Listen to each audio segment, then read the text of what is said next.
कहां पर हैं क्षेत्र के वो कुछ पाखंडी जो कि गाय के नाम पर राजनीति करते हैं, गाय के नाम पर अपनी दाल रोटी चलाते हैं। उन लोगों को जो सुबह शाम हिंदू हिंदू हिंदू हिंदू गौ माता चिल्लाते हैं, उन लोगों को ये सारी अव्यवस्थाएं क्यों नहीं दिखती हैं? अगर आप गाय को माता का दर्जा देने के लिए उत्सुक हैं और उसे आप गाय को माता का दर्जा दे रहे हैं, तो उसकी माता की तरह ही सेवा क्यों नहीं आप लोग कर पाते?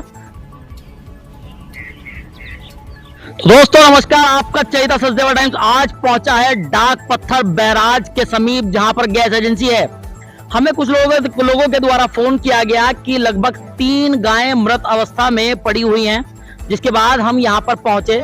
हम आपको दिखाएंगे कि किस तरह से यहां पर गायें हैं, और ये आपको दूसरी गायें दिखाई जाएगी जो कि चोटिल अवस्था में है, जिसकी स्थिति फिलहाल बहुत ज्यादा दयनीय बताई जा रही है। ये देखिए जगह जगह चोटें हैं इसके ऊपर, ये देखिए, और वो आप देखिए पत्तों से ढका गया है। पीछे वो एक गाय मृत अवस्था में पड़ी हुई है। इन लोगों का कहना है कि एक और गाय मृत अवस्था में यहाँ पर पड़ी हुई थी, जिसको कहीं ना कहीं किसी के द्वारा उठवा दिया गया है।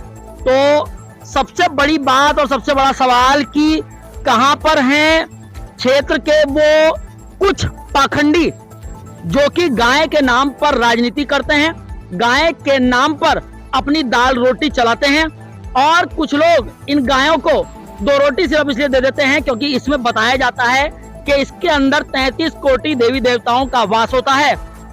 कुछ लोग 2 रोटी इसलिए भी खिला देते हैं कि पशु है, इसे 2 रोटी खिलाने से पुण्य मिलेगा, धर्म कर्म का काम होगा। लेकिन उसके बाद ये गायें किस तरह से विचरण करती हैं, इनके रहने का व्यवस्था, इनका बाकी सब इनकी देख रेख, कोई चोटिल हो जाए, इनके खाने पीने का सारा इंतजाम, उसकी तरफ कोई नहीं ध्यान दे पाता है। जो जिम्मेदार लोग हैं, जो गाय गाय हिंदू हिंदू चिल्लाते फिरते हैं, उन लोगों की निगाह से आखिरकार ये चीजें कैसे छूट जाती हैं, हम जानेंगे। हमारे साथ यहाँ पर क्षेत्र के जनप्रतिनिधि हैं और जिन लोगों ने हमें सूचना दी हम उनसे जानेंगे। देखिए, हमें सूचना मिली कि डाक पत्थर में 3 गायें मरणासन हालत में हैं।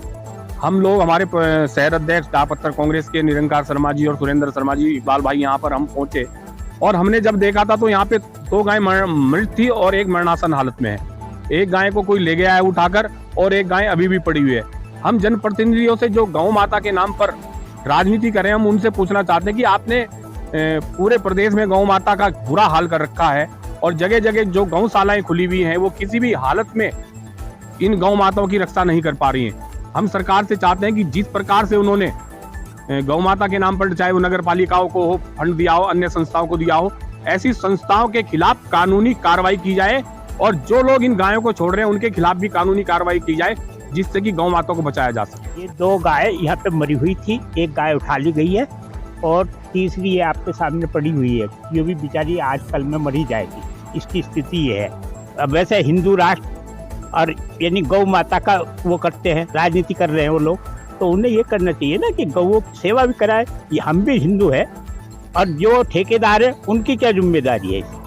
तो आप देख सकते हैं अब ये लोग कहीं ना कहीं इन मृत गाय को जो यहाँ पर पड़ी हुई है, इनके शरीर को कहीं ना कहीं उठवाने की व्यवस्था में ये लोग जुटे हुए हैं। ये लोग पिछले 2-3 घंटे से यहीं मौजूद हैं, बताया जा रहा है। तो आप देख सकते हैं इनके आरोप इनकी जगह हैं, जांच का विषय है सब। लेकिन बहुत बड़ी बात है कि उन लोगों को जो सुबह शाम हिंदू हिंदू हिंदू हिंदू गौ माता चिल्लाते हैं, उन लोगों को ये सारी अव्यवस्थाएं क्यों नहीं दिखती हैं? अगर आप गाय को माता का दर्जा देने के लिए उत्सुक हैं और उसे आप गाय को माता का दर्जा दे रहे हैं, तो उसकी माता की तरह ही सेवा क्यों नहीं आप लोग कर पाते?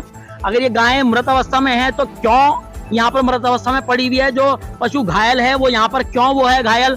इसमें जिम्मेदार लोग कौन हैं और उनकी क्या जिम्मेदारी है, ये अपने आप में सबसे बड़ा सवाल है। इन्हीं शब्दों के साथ मुझे दीजिए इजाजत। मैं रोहित सचदेवा टाइम्स के लिए विकासनगर।